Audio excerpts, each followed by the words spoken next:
നിസ്കരിക്കുമായിരുന്നല്ലോ. എപ്പോഴാ പറയുന്നത്?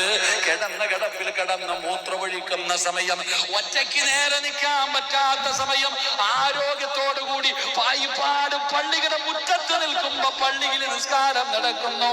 കേറാത്തവനാ കിടക്കുമ്പോ പറയുന്നത്, മോനെ, ആരോഗ്യം നഷ്ടപ്പെടുന്നതിന് മുമ്പ്, രോഗങ്ങൾ പിടിപെടുന്നതിന് മുമ്പ്, ആ സമയത്ത് നീ നന്മകൾ അധികമായിട്ട് ചെയ്യ്. റസൂലുള്ളാഹി പറയുകയാ, ദാരിദ്ര്യം വരുന്നതിന് മുമ്പ് നീ സദഖ ചെയ്യ്. അല്ലാഹു നിനക്ക് സമ്പത്ത് തന്നിട്ടുണ്ട്, ഒരുപാട് പണം അല്ലാഹു നൽകിയിട്ടുണ്ട്. പക്ഷേ കൊടുക്കൂലല്ലോ, സഹായിക്കില്ലല്ലോ.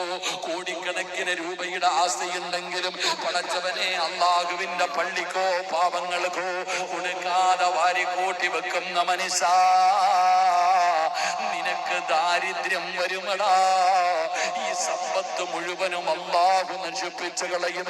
കോടിക്കണക്കിന് രൂപയുള്ളവരാണെങ്കിലും നന്മയ്ക്ക് കൊടുക്കാത്തവര്, പാവപ്പെട്ടവന് കൊടുക്കാത്തവര്, രോഗികൾക്ക് കൊടുക്കാത്തവര്, എത്ര വലിയ സമ്പത്തുള്ളവനാണെങ്കിലും നിന്റെ മുഴുവനും നഷ്ടപ്പെട്ടു പോകും.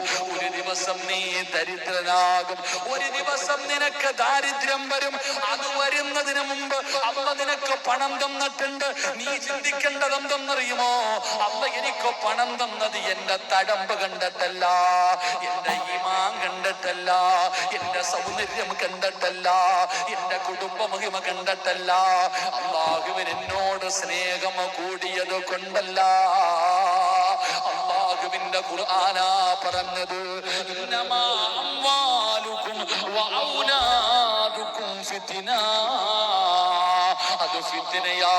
സമ്പത്ത് ഫിത്നയാണ്, സമ്പത്ത് നാശമാണ്, സമ്പത്ത് പരീക്ഷണമാണ്. നിന്റെ നിസ്കാരത്തടമ്പ് കണ്ടിട്ട് റബ്ബ് നിനക്ക് തന്നതാണെന്ന് ഒരിക്കലും നീ പറയരുത്. അല്ലാഹുവിന് സ്നേഹം കൂടിയിട്ട് തന്നതല്ലടാ. അല്ലാഹു സമ്പത്ത് തന്നിരിക്കുന്നതും പരീക്ഷിക്കാനാ.